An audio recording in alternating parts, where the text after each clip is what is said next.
de vous revoir. Heureux de vous revoir encore ce soir. Alors, on a adopté un tempo un peu plus raisonnable les dernières semaines, c'est-à-dire à raison d'un chapitre par rencontre. Et ça nous ça nous donne l'occasion de lire, de réfléchir, d'appliquer le texte aussi un peu.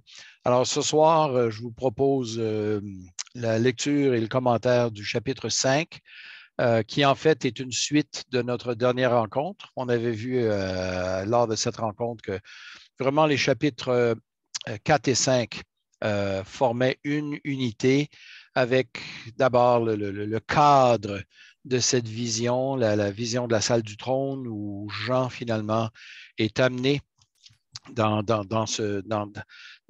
cette salle où tout est disposé de manière à faire ressentir sa petitesse et le fait que ce trône est en fait un trône inaccessible.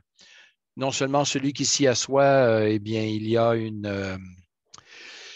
un arc-en-ciel autour de lui, mais il y a ces 24 trônes autour du sien, il y a 4 animaux ou 4 êtres vivants qui remplis de Dieu tout autour, qui surveillent la sainteté de Dieu. Il y a une mer de cristal qui met une distance entre quiconque désirait s'approcher du trône et le trône lui-même. Une mer que j'ai décrite fort probablement comme étant en mouvement, une mer qui n'est pas une tache d'huile, une mer d'huile, mais au contraire une mer en mouvement qui rend ce trône inaccessible. On avait regardé aussi un texte dans la littérature intertestamentaire qui ressemblait, qui nous présentait un peu là, ce genre de trône aussi dans le livre d'Enoch, je crois.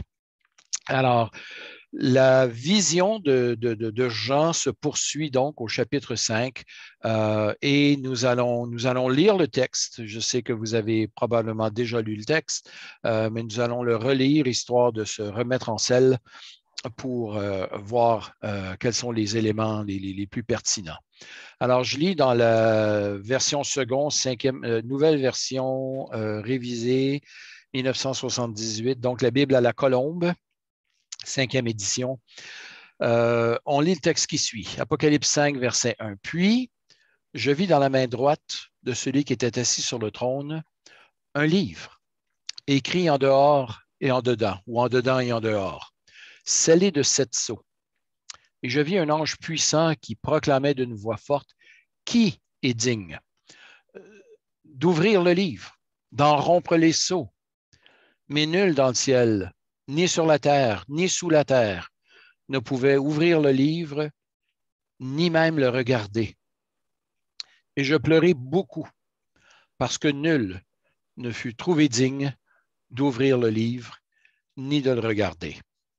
Alors, nous ne lirons pas tout le texte, nous allons lire une partie après l'autre et couvrir cette partie-là. Nous avons donc celui qui est assis sur le trône, qui est Dieu, qui tient dans sa main un livre. C'est un livre sous la forme d'un rouleau. Alors, ce n'est pas un livre relié comme nous avons nous, mais c'est plutôt un rouleau qui, lui, est scellé de 7 sceaux. Et c'est donc un rouleau qui est écrit même des deux côtés. Un phénomène assez rare. Normalement, on n'écrit que sur un côté parce que la texture est plus facile d'un côté qu'elle ne le sera de l'autre côté. Alors, quand un manuscrit est écrit des deux côtés, c'est soit parce qu'on est pauvre et c'est comme si on réutilisait, nous, du papier déjà utilisé et qu'on utilisait le verso.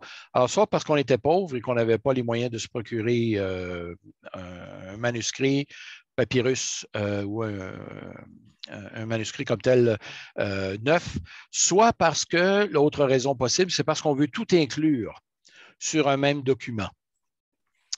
Et le même phénomène s'est déjà produit dans les Écritures. Dans Ézéchiel, chapitre 2, Ézéchiel voit un rouleau, justement, qui est écrit des deux côtés. Et bon, avec Dieu, ce n'est pas une question de pauvreté, c'est une question qu'on a là la totalité de ce que Dieu veut révéler dans ce rouleau. Alors, vraisemblablement, il s'agit de la même raison ici, dans l'Apocalypse 5. Donc, un document qui contient un tout, et le tout dont il est question ici, et on va s'en rendre compte par la suite, c'est la totalité de ce qui doit être révélé. En fait, c'est le livre du plan de Dieu pour la rédemption et le jugement. Je vais revenir à ces deux facettes de rédemption et jugement vers la fin. Mais on a vraiment ces deux facettes dans la révélation du plan de Dieu. Curiosité historique un peu, l'histoire nous apprend que le testament d'un des empereurs romains était lui aussi scellé de 7 sceaux. Le testament de Vespasien, donc empereur romain, là, vers la fin du 1er siècle, était lui aussi scellé de 7 sceaux. Les sceaux sont là pour garantir que la personne qui va ouvrir ce document, qui va le dérouler, en fait, eh bien, c'est bien soit le destinataire, soit la personne qui possède un degré d'autorité suffisant pour justement ouvrir ce document. Les sceaux ne sont pas là pour cacher le contenu parce que, d'une certaine manière, le manuscrit est écrit des deux côtés, des deux facettes. Alors, on peut avoir une idée un peu de ce qu'il y aurait, donc du côté verso, au moins sur une petite partie. Alors, les sceaux ne sont pas là strictement pour cacher. C'est donc dire que la rupture des sceaux ne signifie pas nécessairement un dévoilement en termes de contenu, mais la rupture des sceaux aussi signifie fort probablement la mise en œuvre du contenu du document. Alors que les sceaux seront rompus les uns avec les autres, vous avez lu le texte, eh bien, c'est là où ça déclenche finalement la mise en œuvre du contenu de ce qui est écrit sur le manuscrit en question. Avec ces 7 sceaux, nous avons donc un document qui est officiel, qui est important, qui est très complet, mais il semble que du fait qu'il ait ces 7 sceaux, c'est donc un document légal. Ce n'est pas n'importe qui va rompre ces sceaux. Les sceaux étaient faits avec, vous aurez compris, là, que ce sont des sceaux qui sont appuyés sur de la cire qui était chaude et avec des anneaux, donc, ou avec des sceaux comme tels, on scellait dans la cire chaude. La pratique s'est perpétuée beaucoup à travers le temps. Aujourd'hui, on cachette des enveloppes où on encrypte nos messages, mais jadis, c'était la façon de garder sa correspondance un peu plus privée, même si elle était livrée par un être humain. Alors, nous avons ici un document légal, officiel, complet, qui, malheureusement, est dans l'impossibilité d'être dévoilé, soit d'en connaître le contenu, soit que le contenu puisse être mis en œuvre. Alors, il y a un défi qui est posé par cet ange. Hein, qui est digne d'ouvrir le livre, de rompre les sceaux? Et Jean en conclut, il voit bien que nul dans le ciel ne pouvait, ni sur la terre, ni sous la terre, ça inclut pas mal toutes les sphères d'existence, ne pouvait ouvrir le sceau et ni même le regarder. Il n'y a personne. C'est comme s'il y avait un silence suite à cet appel de l'ange. Qui est digne? Et pas de réponse. Serait-ce donc dire que le plan de Dieu, que le déroulement du plan de Dieu, que la mise en œuvre du plan de Dieu devient par conséquent impossible? Et si on se rappelle les chapitres 1 à 3, est-ce que le mal aurait le déçu après tout? Est-ce que Dieu se préoccupe vraiment de ces églises, des 7 églises qui ont été mentionnées? Est-ce que Dieu se préoccupe des siens? Ça explique un peu les pleurs de l'apôtre Jean. Je pleurais beaucoup parce que nul ne fut trouvé digne d'ouvrir le livre ni de le regarder. Phénomène qui n'est pas exceptionnel dans la littérature apocalyptique lorsqu'un voyant est avec un ange ou en présence de Dieu lui-même et que, vu l'impossibilité, on dirait que les émotions sont à fleur de peau et on a ici Jean qui pleure parce que nul n'est trouvé digne. Mais, verset 5, et l'un des anciens me dit, ne pleure pas. Voici que le lion de la tribu de Juda, le rejeton de David, a vaincu pour ouvrir le livre et ses 7 sceaux. Encore là, je prends une petite pause. Alors l'ange, ou l'un des anciens, pardon, s'approche de Jean et lui dit, ne pleure pas, il y a quelqu'un qui est digne. Rappelons-nous le trône au chapitre 4, un trône inaccessible, un trône qui est occupé par quelqu'un dont le visage est comme le soleil, euh, inaccessible en raison des 4 êtres vivants, des 24 trônes, de la mer de cristal. Alors, impossible de s'approcher de ce trône. Et pourtant, Jean entend dire, voici, il y a quelqu'un qui est digne. Et cette personne qui est trouvée digne d'ouvrir le livre, d'en rompre les sceaux, eh bien, on a des descriptions de sa personne, des titres qui sont donnés. Et ces titres empruntent à l'Ancien Testament. L'Apocalypse est rempli d'allusions à l'Ancien Testament. Ce sont rarement, je crois qu'il n'y a aucune citation directe. Certainement pas dans la saveur de ce que Matthieu écrit afin que s'accomplisse ce qui avait été écrit par tel et tel prophète. Non, Jean fait souvent allusion à des textes. Il emprunte à l'Ancien Testament sans toujours et même rarement en donnant aux figures, aux métaphores, au langage qu'il emploie exactement le même sens. Alors Jean emprunte, mais il adapte. Il ne fait pas qu'adopter, mais il adapte ce langage, les images, les métaphores. Il va souvent leur donner un sens connexe, mais pas équivalent. Et les titres qui sont donnés à celui qui maintenant est reconnu comme étant digne, ou du moins qu'il l'entend, c'est le lion de la tribu de Juda. C'est une expression qu'on retrouve la première fois en Genèse 49, lorsque Jacob prophétise sur chacun de ses fils, sur chacun de ses 12 fils. Et après avoir parlé de Ruben, de Siméon, de Lévi, qui ont été exclus de la bénédiction, de la faveur de leur père. Ruben pourrait être monté à la couche de son père. Siméon et Lévi pourraient avoir été particulièrement violents lors de la fameuse circoncision des non-juifs. C'était un piège qui leur avait tendu pour venger leur sœur, des Sékémites. Alors, la royauté, pour ainsi dire, arrive au 4e, c'est-à-dire à Juda.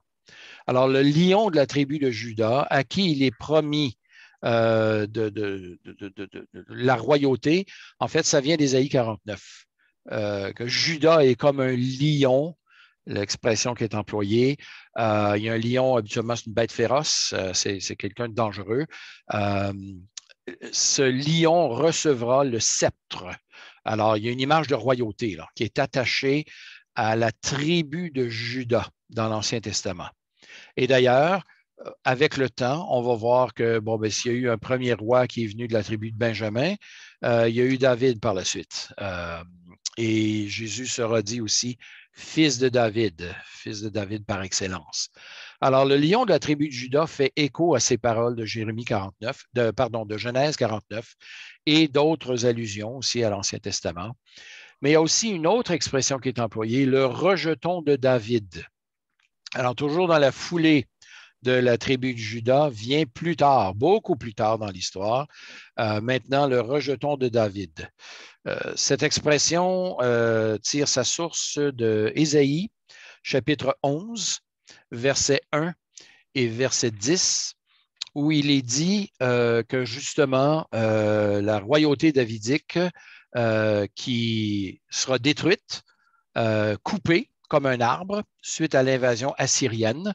Eh bien, cette royauté qui est laissée comme une souche en terre par le fer du conquérant ou de l'envahisseur assyrien, eh bien, il abat les cèdres du Liban, mais il abat aussi la royauté davidique. Et il est dit dans Ésaïe chapitre 11, verset 1, que de cette souche laissée en terre, il y aura donc un rameau, un rejeton. Et l'hébreu a un jeu de mots ici. Il y a un jeu de mots dans la langue hébraïque où finalement, ce rejeton, et on a le même jeu de mots en français. Ça n'existe pas en anglais, mais en français, on a le bonheur d'avoir le même jeu de mots. Rejeton et rejeté. Alors, en hébreu, ce sont deux mots qui sont très près l'un de l'autre. Et en français aussi. Alors, c'est un rejeton, c'est une pousse qui sort d'une souche qui était laissée en terre. Le phénomène n'est pas exceptionnel. Vous avez probablement déjà vu des souches laissées en terre qui vont tiger. Alors, il y a ce phénomène-là ici, un rameau qui sort du tronc d'Isaïe. Isaïe avec un I qui fait référence ici au père de David. Le père de David est aussi connu sous le nom de Jessé. Alors, ce sont à peu près les mêmes lettres en hébreu, mais les voyelles sont un peu différentes. Alors, Isaïe, non pas Ésaïe, le prophète, et pas dans les Bibles catholiques, je suis conscient que le prophète Ésaïe est appelé Isaïe, mais ici, il s'agit du Isaïe, père de David. Alors, du rejeton, du tronc d'Isaïe, un rameau sort et le rejeton de ses racines fructifiera. Et que vient-il de ce rejeton? Eh bien, Isaïe 11, verset 2 dit, « L'Esprit de l'Éternel reposera sur lui. » Et là, on aura 7 énoncés qui vont caractériser cet esprit. C'est peut-être de là vient l'expression les 7 esprits de Dieu dans l'Apocalypse. L'Esprit de Dieu, l'Esprit de l'Éternel reposera sur lui, c'est-à-dire esprit de sagesse, d'intelligence, de conseil et de vaillance, de connaissance, de crainte de l'Éternel. Il y en a 6 ici, incluant aussi l'Esprit de l'Éternel, donc c'est la 7e composante. Il respirera dans la crainte de l'Éternel. Il, c'est-à-dire le rameau, le rejeton. Il ne jugera pas sur l'apparence, il n'arbitrera pas sur un oui-dire. Il jugera les pauvres avec justice, avec droiture. Il sera l'arbitre des malheureux de la terre. Il frappera la terre du sceptre de sa parole. Alors, l'image du sceptre revient. Et du souffle de ses lèvres, il fera mourir le méchant. La justice sera la ceinture de ses reins et la fidélité, la ceinture de ses hanches. Verset 10. Alors, en ce jour-là, la racine d'Isaïe, qui se dressera comme une bannière pour les peuples, sera recherchée par les nations et son emplacement sera glorieux. Alors, il s'agit donc d'un descendant de David. Dieu avait fait une promesse à David dans l'Ancien Testament. Il a fait une promesse à Abraham qui contenait 6 éléments. Un de ces éléments, c'est qu'il y aurait des rois qui sortiraient de son sein. On lit en Genèse 15 en particulier. Et avec le temps, effectivement, au fil du temps, est venu l'accomplissement de cette promesse dans la personne de David. Et David avait reçu cette promesse qu'il aurait toujours lui-même un de ses descendants sur le trône. Si vous n'avez jamais lu attentivement 2 Samuel chapitre 7, c'est un texte clé dans l'Ancien Testament, la promesse de l'Éternel à David, parce que on trouve là la promesse que Dieu a faite à David de lui donner toujours un descendant, un de ses descendants sur le trône d'Israël. Alors, vous pouvez comprendre un peu l'état d'ébahissement, de complet désarroi lorsque dans Ésaïe chapitre 9, 10, 11, on voit les Assyriens arriver et mettre la hache dans cet arbre qui est le symbole de la royauté davidique dans le contexte, et cet arbre qui est jeté par terre pour rester là. Et d'où la promesse, justement, qu'il y a ce rejeton qui va sortir de cette souche laissée en terre. Dans les psaumes, dans Jérémie, dans Ésaïe, on retrouve de nombreux rappels de cette promesse faite à David. Le psaume 89, en particulier, est un des psaumes les plus importants du psautier. Je sais qu'on est très attaché au psaume 23, mais le psaume 89 est un des psaumes les plus importants au plan théologique de tout le livre des psaumes. C'est un psaume, un long psaume qui est un rappel, dans un premier temps, de ces promesses qui ont été faites à David, qu'il y aurait toujours un de ses successeurs sur le trône.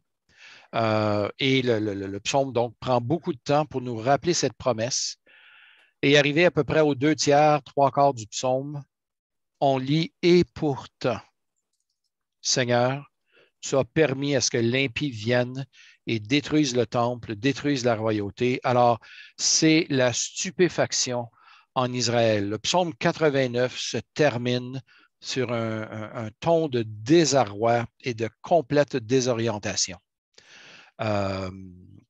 Et ça va prendre 2 autres sections du livre des psaumes, 90 à 105 et ensuite 106, non, 85 à 106 et 107 à 150 pour remettre en place le fait que l'Éternel règne.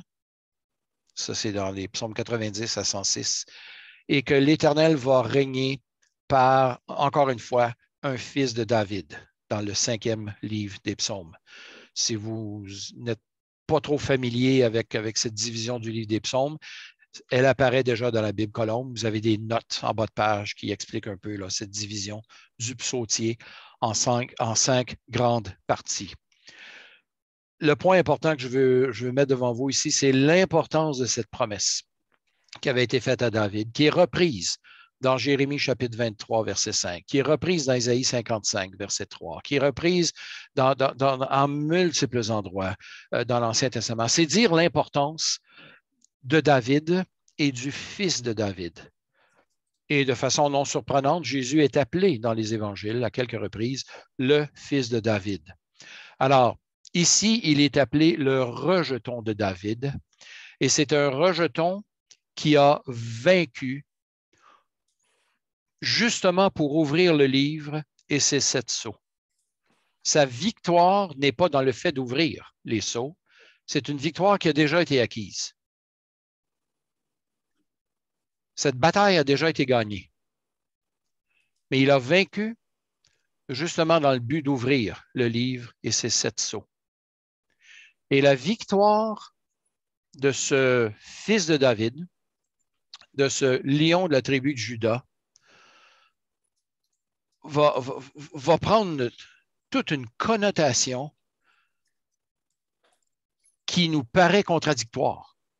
Parce que dans la suite, il est dit, Jean a entendu cet ange, ou plutôt cet ancien, là, qui lui a dit, ne pleure pas, voici le lion de la tribu de Juda, le rejeton de David qui a vaincu pour ouvrir le livre. Et il entend. Mais lorsqu'il va regarder, il ne verra pas un lion. Il ne verra pas ce qui semble être un symbole de force et de puissance. Et je vis. Il a entendu au verset 5, maintenant il voit. J'insiste sur ces verbes parce qu'ils auront de l'importance au fur et à mesure que nous avancerons dans le livre. Entre autres, au chapitre 7, pour l'interprétation des 144 000, ce sera essentiel de comprendre ces différences entre ce que Jean va entendre et ce qu'il va voir. Alors ici, il entend qu'il y a un lion et quand il regarde, c'est dit « Et je vis au milieu du trône et des 4 êtres vivants et au milieu des anciens un agneau debout, mais qui semblait immolé. Il avait 7 cornes, 7 yeux, qui sont les 7 esprits de Dieu envoyés par toute la terre. Il vint recevoir le livre de la main droite de celui qui était assis sur le trône. » Encore là, je m'arrête parce qu'il y a plusieurs éléments qui sont importants.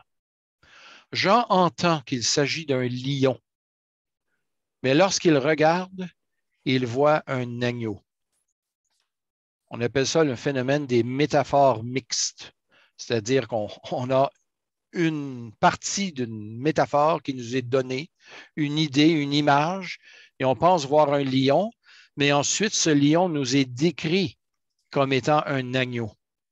Ce n'est pas qu'il y a à la fois un agneau et un lion côte à côte, mais l'agneau se trouve à être le lion, ou le lion se trouve à être l'agneau.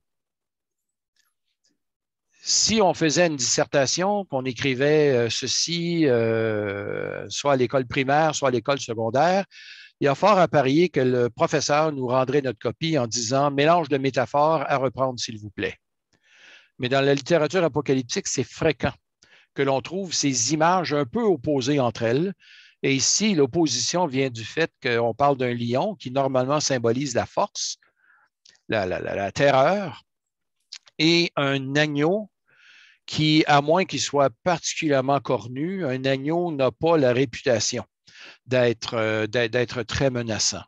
Au contraire, l'image de l'agneau qui nous vient dans l'Ancien Testament, c'est la brebis muette devant ceux qui la tondent. C'est un agneau qui normalement est docile.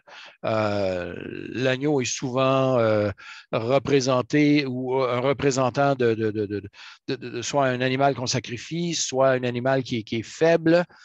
Et ici, alors qu'on s'attend à voir un lion, on voit un agneau, mais même cet agneau présente des caractéristiques contradictoires. Il est debout et pourtant il est immolé, égorgé. Et qui dit normalement animal égorgé dit animal pas debout, mais par terre. Et ici, on a donc un animal qui est égorgé, mais qui est en même temps debout, qui vit malgré cette blessure mortelle. Il semble immolé. Et ça nous donne ici l'indice qui nous avait été déjà donné au chapitre 1, mais l'indice quant à la manière dont ce lion de tribu de Juda a vaincu, ou ce rejeton de David, qui se trouve donc à être cet agneau, la façon dont il a vaincu. La présentation qui nous est faite de cette victoire, c'est par la mort. À savoir que cet agneau nous est présenté comme immolé. Normalement, la mort n'est pas symbole de victoire dans les écrits de n'importe quel peuple. Quelqu'un qui meurt habituellement, c'est parce qu'il perd sa bataille. D'ailleurs, on va même employer cette expression aujourd'hui qu'il a perdu sa lutte ou sa bataille contre le cancer parce qu'il est décédé. La mort n'est pas présentée toujours comme étant une perte, et certainement pas pour l'agneau. Au contraire, au chapitre 1, vous vous souvenez de ces paroles du cantique, du tout premier cantique que l'on trouve dans l'Apocalypse, cette première doxologie, « À celui qui nous aime et qui nous a délivrés ». Apocalypse 1,5, deuxième partie. Comment nous a-t-il délivrés? C'est dit qu'il nous a délivrés par son sang. Plus tard dans l'Apocalypse, on va voir que le peuple de Dieu, ou que les deux témoins, ou que les 144 000 ont vaincu. Et la façon dont ils ont vaincu, ce n'est pas en versant leur propre sang, ce n'est pas en étant eux-mêmes des martyrs, mais ils l'ont vaincu par le sang de l'agneau. Alors, si l'Apocalypse nous ramène à un point spécial, si l'Apocalypse fixe nos regards vers un point dans le temps, ce point dans le temps n'est pas à venir. Ce n'est pas la bataille d'Armageddon, ce n'est pas l'enlèvement, ce n'est pas des choses à venir. Elle ramène nos regards vers le passé, vers la mort de Christ à la croix. C'est là où a lieu la victoire. C'est un peu le langage qu'on retrouve dans Colossiens chapitre 2, à l'effet que par sa mort, Jésus a vaincu les autorités, les pouvoirs dans les lieux célestes. Il les a dépouillés en triomphant d'elles, ces autorités, par sa mort à la croix, par le sang de sa croix. C'est une traduction un peu littérale, là. Mais c'est la manière, c'est la façon dont Jésus a vaincu la mort et a vaincu le diable. La mort de Jésus-Christ n'est pas seulement un exemple. Dans la théologie catholique romaine, plus contemporaine, rares sont ceux qui voient dans la mort de Jésus-Christ le fait que Christ est victorieux en nous rendant Dieu propice, en faisant en sorte que Dieu n'est plus en colère contre notre péché. Cette perception, les catholiques romains l'associent à un catholicisme moyenâgeux, catholicisme du Moyen Âge. D'ailleurs, le chant minuit chrétien, très populaire au Québec, c'était toujours chanté, c'était toujours un honneur à la messe de minuit pour le ténor qui était le soliste de ce chant, de chanter le minuit chrétien. Eh bien, on a changé les paroles il y a peut-être une vingtaine d'années de ce chant. Je ne sais pas si ça a été le cas aussi en Suisse, mais au Québec, on parlait du courroux de Dieu, de l'ire de Dieu, de la punition de Dieu sur les péchés. Mais cette compréhension-là de la mort de Jésus-Christ, elle est devenue très marginale au sein du catholicisme moderne, contemporain. On la retrouve dans le catholicisme beaucoup plus traditionnel, pré-Vatican II, donc pré-1960 à 62, 65, par là.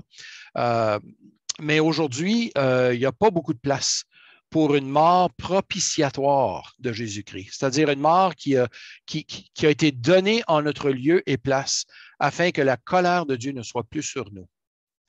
Pourtant, nier cet élément de la propitiation, c'est de nier, c'est d'amoindrir la sainteté de Dieu et c'est de nier l'importance de nos péchés, de la gravité de nos fautes devant un Dieu 3 fois saint. Pourtant, ce Dieu est déclaré saint, saint, saint au chapitre 4. Et maintenant, eh bien, c'est cet agneau qui est présenté comme étant immolé. Ils l'ont vaincu, le diable, ses hordes, ses sbires, par le sang de l'agneau. C'est par sa mort, par son sang, que nous avons été déclarés, que nous sommes devenus un royaume et des sacrificateurs pour Dieu son Père. Apocalypse 1, verset 6. Donc, la mort de Christ est vraiment un élément, un point central dans l'Apocalypse. Si vous cherchez un moment clé dans l'histoire humaine, dans le livre de l'Apocalypse, eh bien, elle se trouve à la croix. Dans le christianisme dit orthodoxe, donc l'Église grecque orthodoxe, l'accent est placé ailleurs. L'accent est placé normalement vers l'incarnation du Fils de Dieu. D'ailleurs, leurs icônes en rendent témoignage. La plupart des icônes dans l'Église orthodoxe présentent Jésus bébé dans les bras de sa mère. Souvent avec une auréole pour Jésus, pour sa mère. Bon, Joseph, c'est dans les parages, mais il y a beaucoup de représentations de Jésus avec sa mère.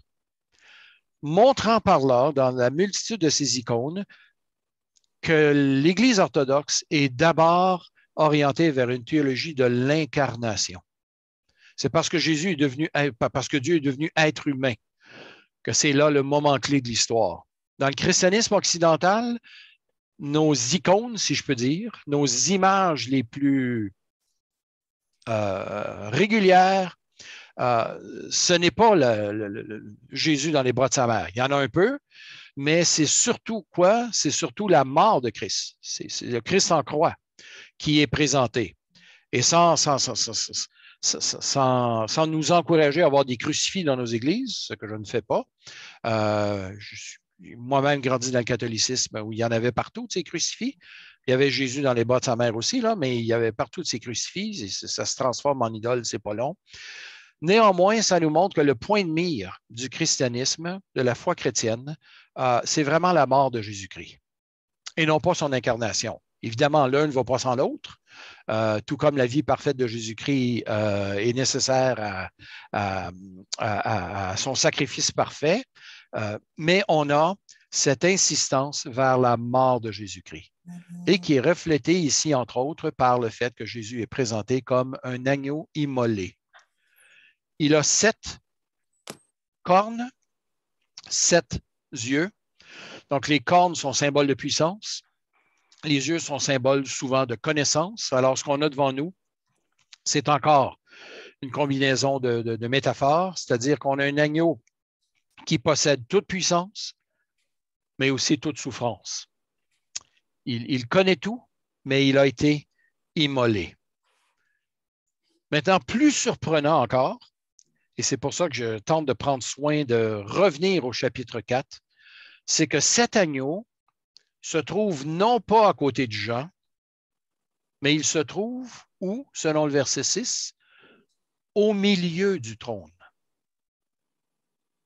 Ce trône qui est inaccessible, qui est protégé par les 24 trônes et les 4 êtres vivants et la mer de cristal qui éloigne, qui rend ce trône inaccessible lorsque Jean entend parler du lion de la tribu de Juda et qu'il voit l'agneau, il le voit où? Il le voit au milieu du trône. Au milieu même de ces 4 êtres vivants qui circulent et qui protègent la sainteté de Dieu, eh bien, il y a Jésus-Christ là bien au centre. Cet agneau est là bien au centre. Il n'y a pas dans le Nouveau Testament de déclaration plus forte et plus solennelle que celle-ci à propos de la divinité de Jésus. En nous montrant l'agneau sur le trône ou à côté du trône, et plus tard, on va le voir sur le trône, et qui va recevoir l'adoration au même titre que celui qui est assis sur le trône, et ceci à travers l'ensemble du livre de l'Apocalypse à partir de maintenant. Les louanges seront souvent données à celui qui est assis sur le trône et à l'agneau. C'est une façon pour Jean de nous communiquer la divinité du Fils de Dieu, la divinité de Jésus-Christ. Alors, plus que tous les débats au sujet de l'homoousios ou de l'homoiousios, des termes qui ont été employés en grec là, lors des conciles plus tard en 325 puis en 450, qui débattaient justement à savoir si Jésus était semblable à Dieu ou s'il était de même nature que Dieu, eh bien, Jean, déjà au premier siècle, nous signalait de façon très directe, très claire, que cet agneau avait accès dans la présence, dans la sainteté de Dieu et qu'il était lui-même l'objet de l'adoration de l'univers entier. Et pour ça, eh bien, la conclusion inévitable, c'est que cet agneau participe à la divinité. Lui aussi, il est digne de tout honneur, toute gloire. Alors, c'est une des déclarations les plus fortes. Oui, Jean, chapitre 1, verset 1, et la parole était Dieu, nous le dit en toutes lettres, mais ici, c'est démontré par cette image de l'agneau qui est au milieu du trône. Et il reçoit, bon, il a les 7 esprits de Dieu qui sont les 7 esprits, les 7 dieux qui sont les 7 esprits de Dieu envoyés par toute la terre. Il est omniscient, il connaît toutes choses. Et maintenant, il vient recevoir le livre de la main droite de celui qui est assis sur le trône. Et au moment où il reçoit le rouleau, quand il eut reçu le livre, verset 8, il y a eu une réaction des 4 êtres vivants, une réaction des 24 anciens. Quand il eut reçu le livre, les 4 êtres vivants et les 24 anciens se prosternèrent devant l'agneau. Pour se prosterner devant quelqu'un, d'habitude, c'est signe de divinité. Alors, ils se prosternent devant l'agneau, tenant chacun des harpes ou une harpe et des coupes d'or remplies de parfums qui sont les prières des saints.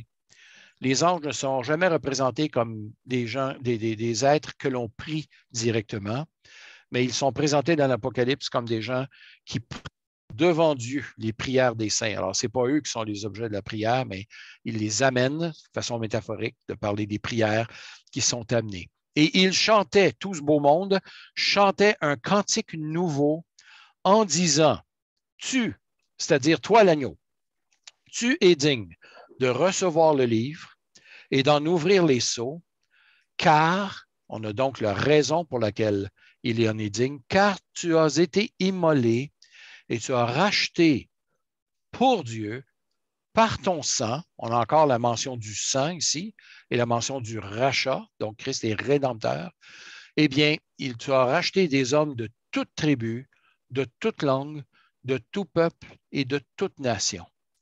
Bien au-delà de l'Empire romain, qui voulait s'étendre et inclure des gens de tout peuple, de toute nation, de toute langue, de toute tribu. Ici, on a l'agneau qui, par son sacrifice, eh bien, il rachète des gens de tout peuple, toute langue, tout peuple, de toute tribu, toute langue, tout peuple, toute nation. Verset 10, tu as fait d'eux un royaume et des sacrificateurs pour notre Dieu, et ils régneront sur la terre.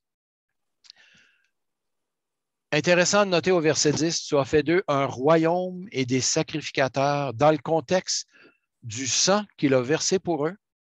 Tu as racheté pour eux par ton sang. Ça nous ramène encore là au chapitre 1, verset 6. À celui qui nous aime, qui a fait de nous un royaume. Attendez, j'ai sauté un verset là, un demi-verset. Celui qui nous aime, qui nous a délivrés de nos péchés par son sang, et ensuite, qui a fait de nous un royaume, des sacrificateurs pour Dieu son Père. J'ai pris le soin de regarder dans le texte original avant le début de la rencontre là, pour m'assurer qu'il s'agissait bel et bien des mêmes termes. Et effectivement, ce sont exactement les mêmes termes qu'au chapitre 1. Donc, Jésus est l'objet des louanges, l'objet d'adoration de la part des 4 animaux ou des 4 anciens et des 24 anciens qui sont là. Et la raison pour laquelle l'agneau est digne de louange diffère du motif de louange au chapitre 4. Au chapitre 4, nous avions vu l'adoration des anges, tout le monde qui était autour du trône, les 24 anciens, tout ça, qui louaient Dieu. Pourquoi? Parce qu'il était le créateur de toutes choses. Et nous avons vu à ce moment que la doctrine de la création était le fondement de plusieurs autres doctrines. Si nous sommes redevables à Dieu, c'est parce que Dieu est notre créateur. Nous ne sommes pas indépendants de lui.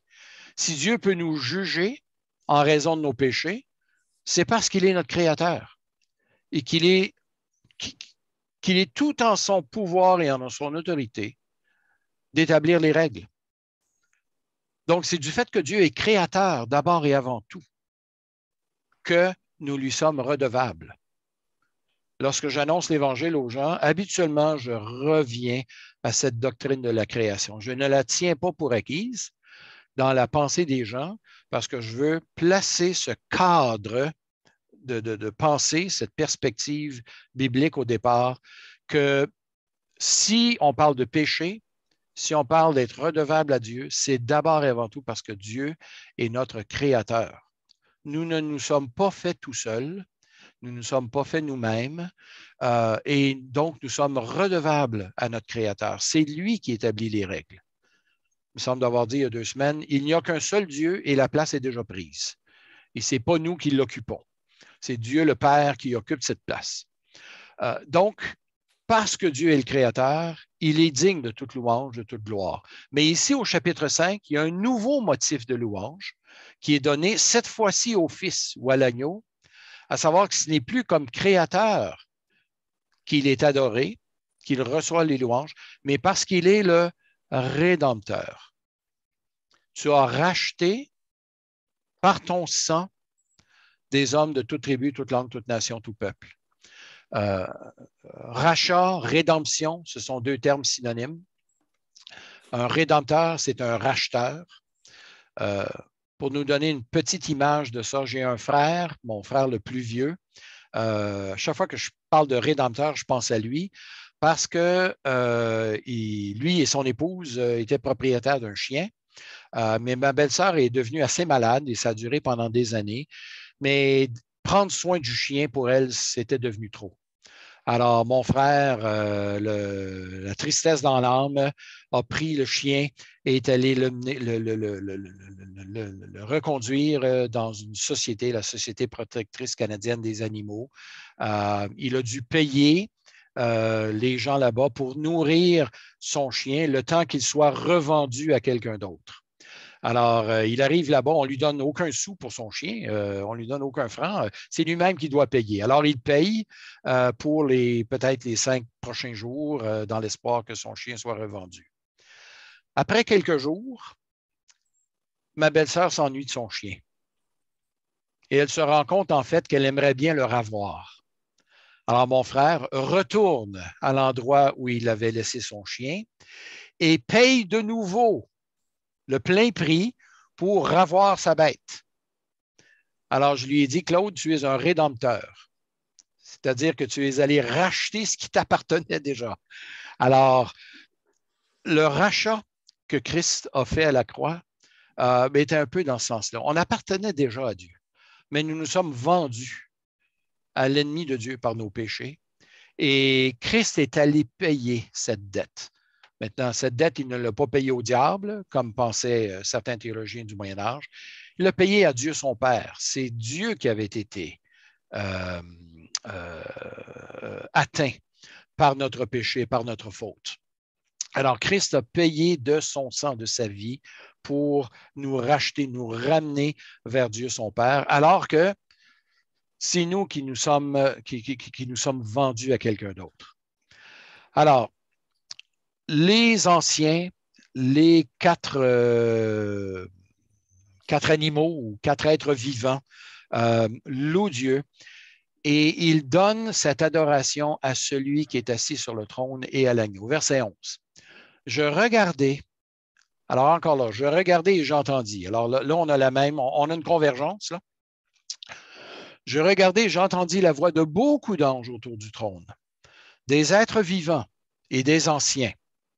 Et leur nombre était des myriades de myriades et des milliers de milliers. Ils disaient d'une voix forte, l'agneau qui a été immolé, donc retour encore à sa mort sur la croix, l'agneau qui a été immolé est digne de recevoir puissance, richesse, sagesse, force, honneur, gloire et louange. Encore là, 7 attributs qui sont accordés au Fils.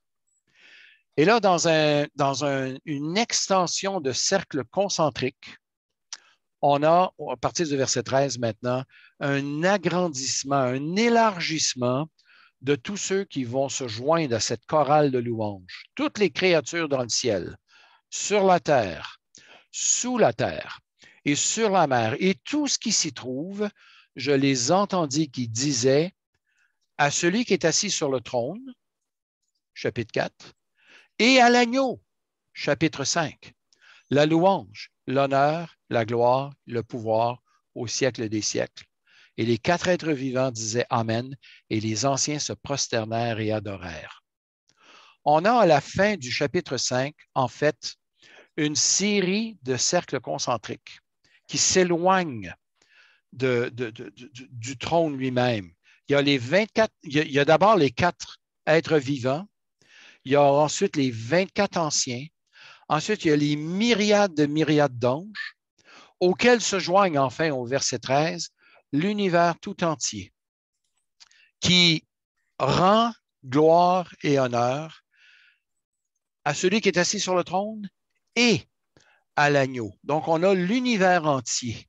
C'est un peu l'équivalent apocalyptique de Philippiens chapitre 2, lorsque Jésus est élevé par son Père et que tout genou fléchit, que toute langue confesse que Jésus est Seigneur à la gloire de Dieu le Père. Je prends le temps de mentionner ces élargissements progressifs parce qu'au chapitre 7, on va vivre le phénomène contraire. On va revenir à partir de l'univers entier pour ensuite aller aux anges, pour ensuite aller aux 24 anciens, pour ensuite aller aux 4 êtres vivants, pour revenir en plein centre du trône. Alors, il y a ce phénomène d'accordéon un peu là, qui est présenté ici, mais une vision qui s'élargit pour englober tout l'univers et ensuite on est ramené au chapitre 7 dans l'adoration de la grande foule vers celui qui est assis sur le trône. Alors, ça fait le tour un petit peu de ce qui est dit au chapitre 5. Alors, celui qui s'adresse aux églises, au chapitre 1, bien, c'est celui qui a reçu toute puissance et toute autorité. Il tient en main les églises, leur destinée, il connaît leur quotidien, il connaît leurs forces, leurs défis, leurs faiblesses, mais il tient aussi en main le déroulement du plan de Dieu. Il a dans sa main le rouleau. Il a un plan pour la rédemption, mais aussi pour le jugement. Les enfants de Dieu peuvent avoir confiance en lui, même s'ils souffrent. Lui-même a souffert la mort pour leur rachat, pour leur salut. Mais ce salut aura à partir de maintenant, comme si on l'avait oublié, mais il sera présenté sous ces 2 facettes de délivrance et de jugement. Et quand les sceaux commenceront à être brisés et que le plan de Dieu va se mettre en œuvre, on aura 3 séries de jugements dans lesquels seront interjetées des notions du peuple de Dieu, que Dieu garde, que Dieu bénit. Mais le salut, bibliquement parlant, le plan du salut contient à la fois la délivrance de Dieu, mais aussi le jugement de Dieu. Et en fait, nous ne pouvons pas comprendre le salut comme étant une délivrance de nos péchés si nous ne reconnaissons pas au départ combien nous sommes perdus devant Dieu. L'Évangile est une bonne nouvelle du salut à la mesure où nous reconnaissons notre perdition. Il est le message de libération à la mesure où nous reconnaissons notre esclavage. Et ça, je vais y revenir plus tard, après les fêtes, si on poursuit l'étude après Noël. Mais il y a donc cette double composante de la rédemption de Dieu qui va aller dans ces 2 directions. Rédemption, rachat par le sang de Christ, mais aussi jugement sur les habitants de la terre. Alors, Patrice, je te redonne la parole.